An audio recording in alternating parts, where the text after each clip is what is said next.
एकदम डायरेक्ट बोलूं, दिल से बोलूं। मेरा पहला नेशनल अवार्ड जो मुझे आज हमारे आदरणीय राष्ट्रपति जी के हाथों से मिलेगा, मैं बता नहीं सकता कि कितनी खुशी हो रही है। आपको पता है, जिस दिन इस नेशनल अवार्ड की अनाउंसमेंट हुई थी ना, उस दिन मैं अपनी माँ से बात करते हुए अपने बचपन का एक दिन याद कर रहा था, जिस दिन एग्जाम का रिजल्ट आया था और मेरे मार्क्स बिल्कुल अच्छे नहीं थे। आप लोगों से झूठ नहीं कहूंगा, मैं उस कक्षा में फेल हो गया था। रिपोर्ट कार्ड लाते हुए मैं ये सोच रहा था कि आज घर में बड़ी कुटाई होने वाली है यार। उस दिन मेरे पिताजी ने मुझे सामने बिठाया और बड़ी शांति से कहा, देखो बेटा, तुम करना क्या चाहते हो, ये बताओ मुझे, बताओ करना क्या चाहते हो। मैंने कहा, पापा मैं स्पोर्ट्स में मन लगता है मेरा, मैं खेल कूद करना चाहता हूँ, खिलाड़ी बनना चाहता हूँ। उन्होंने कहा, ठीक है, फिर उसमें ध्यान दो, हम सपोर्ट करेंगे, साथ में थोड़ी पढ़ाई भी करो। आप विश्वास नहीं करोगे, खेलते खेलते मैं मार्शल आर्ट करने लग गया, मैं मॉडलिंग में आ गया, एक्टिंग शुरू कर दी।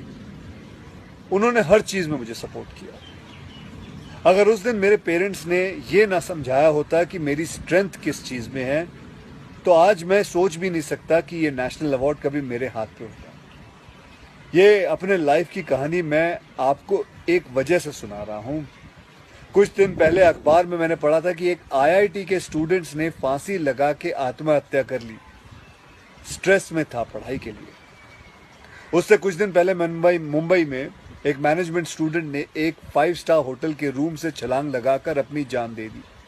एग्जाम में फेल हो गया था। मैं कहीं ये भी पढ़ रहा था कि करीब 8 लाख लोग हर साल वर्ल्ड में अपनी जान खुद ले लेते हैं और उसमें तकरीबन 1.5 लाख लोग सिर्फ हिंदुस्तान से होते हैं। और यंग लोगों में आत्महत्या के सबसे बड़े कारण जो होती है वो होती है पढ़ाई या फिर रिलेशनशिप का स्ट्रेस। क्यों? तुम्हारी जान एक एग्जाम के मार्कशीट से सस्ती हो गई है? नहीं। ऐसा क्या पढ़ाई कर रहे हो? इससे तो देश के लिए सरहद पे जाके जान लगा दो दाव पे। चाहे कोई भी बड़े से बड़ा स्ट्रेस हो लाइफ में, एक बार इमेजिन करो अपने माँ बाप की हालत अगर उन्हें पता चले कि तुमने अपनी जान ले ली है, खुदकुशी कर ली है। शायद आप सोच भी नहीं सकते कि उनको कैसा फील होता होगा। मान लिया कि आपका स्ट्रेस बहुत बड़ा है, पर इतने हल्के में मत लो अपनी लाइफ को यार। आपको पैदा करने वालों को जिंदगी का सबसे बड़ा दुख देके मत जाओ। और पेरेंट्स से भी यही कहूंगा, यही पूछना चाहूंगा कि कहाँ गए वो जमाना, कहाँ गया वो जमाना जब आप लोग अपने बच्चों के साथ डिनर टेबल पे बैठ के बातें किया करते थे, पूछा करते थे कि कैसा चल रहा है, आपके दोस्त कैसे हैं, पढ़ाई कैसी चल रही है। आज आपका बच्चा आपको अपना स्ट्रेस कैसे बताएगा जब आप भी अपने फोन में आंखें गाड़ के बैठे हो और आपका बच्चा भी फेसबुक पे फ्रेंड्स ढूंढ रहा है। ऐसा क्यों ऐसा क्यों होता है कि जब बच्चे को हाथ पांव पे चोट लगती है तो आप फट से डॉक्टर को बुला लेते हो, लेकिन अगर उसे दिमाग में स्ट्रेस हो तो हम बस एक लेक्चर झाड़ देते, कहते थे बेटा नो, थिंक पॉजिटिव बेटा, थिंक पॉजिटिव। मेंटल हेल्थ के लिए भी डॉक्टर या काउंसलर से हेल्प लेना उतना ही जरूरी है जितना और किसी तकलीफ के लिए। इसमें कोई शर्म की बात नहीं है। देखो, मैं कितना भी ज्ञान दे दूं, सोचना आपको खुद ही है कि आपकी जान आपकी सबसे कीमती चीज है। कोई स्ट्रेस आए ना तो उसको बोल देना बहुत अच्छा है।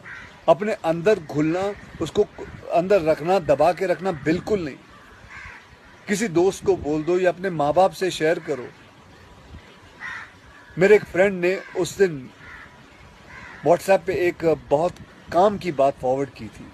एक हॉस्पिटल की ओपन हार्ट सर्जरी यूनिट के बाहर एक शेर लिखा हुआ था, मैं आपसे शेयर करना चाहता हूँ। वहां लिखा हुआ था कि अगर दिल खोल लेते अपने यारों के साथ तो आज खोलना ना पड़ता औजारों के साथ।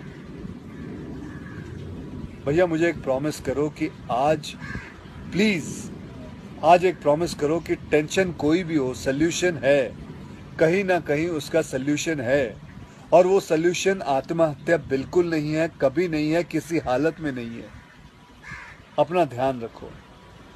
मिलते हैं फिर। Till then, next time, good bye, Jai Hind.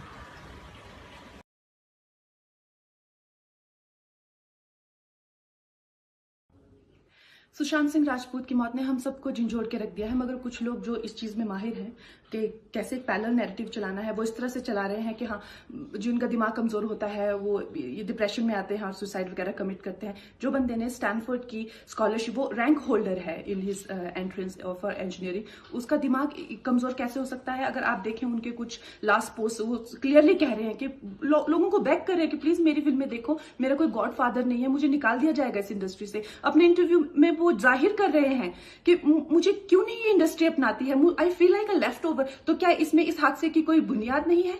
किस तरह से अगर किसी और स्टार किड ने इस तरह से 6-7 के साल के स्पैन में काय पोचे जैसे उनको कोई डेब्यू की कोई एक्नॉलेजमेंट, कोई अवार्ड नहीं मिला, या केदारनाथ या धोनी या छिछोरे जैसी फिल्म, एक गली बॉय जैसी एक वाहियात फिल्म को सारे अवार्ड मिलते, Chhichhore is the best film and the best director, उनकी फिल्म को कोई एक्नॉलेजमेंट नहीं। हमें आपसे कुछ नहीं चाहिए, हमें आपकी फिल्में नहीं चाहिए, लेकिन जो हम खुद करते हैं आप हमारे एक्नॉलेजमेंट क्यों नहीं हमें देते हैं? मुझे इनकी फिल्में, मैं जो खुद फिल्में डायरेक्ट करती हूँ, उनको सुपरहिट फिल्मों को ये फ्लॉप घोषित करते हैं। मुझ पे 6 केसेस क्यों डाले गए? क्यों मुझे जेल में डालने की कोशिश की गई? और मुझे इनके जो चमचे जर्नलिस्ट हैं, वो सुशांत जैसे लोगों पे जो ब्लाइंड आइटम्स लिखते हैं कि वो साइकोटिक है, न्यूरोटिक है, एडिक्ट है। संजय दत्त की एडिक्शन तो आपको बहुत क्यूट लगती है। वो लोग मुझे मैसेज करते हैं कि तुम्हारा बहुत डिफिकल्ट टाइम है, तुम ऐसा वैसा स्टेप मत उठा लेना। ऐसा क्यों कहते हैं मुझे? ये क्यों मेरे दिमाग में डालना चाहते हैं कि आप सुसाइड कर लीजिए? तो ये सुसाइड थी कि ये प्लान मर्डर था? लेकिन सुशांत की गलती यही है कि वो उनकी बात मान गया। उन्होंने कहा तुम वर्थलेस हो, वो मान गया। उसने he didn't remember what his mother told him. उन्होंने कहा कि तुम्हारा कुछ नहीं होगा, वो मान गया। वो चाहते ही ये है कि वो इतिहास लिखे और ये लिखे कि सुशांत कमजोर दिमाग का था। वो ये नहीं बताएंगे कि क्या सच्चाई क्या है। तो हमें ये डिसाइड करना है कि who will write the history, we will decide that.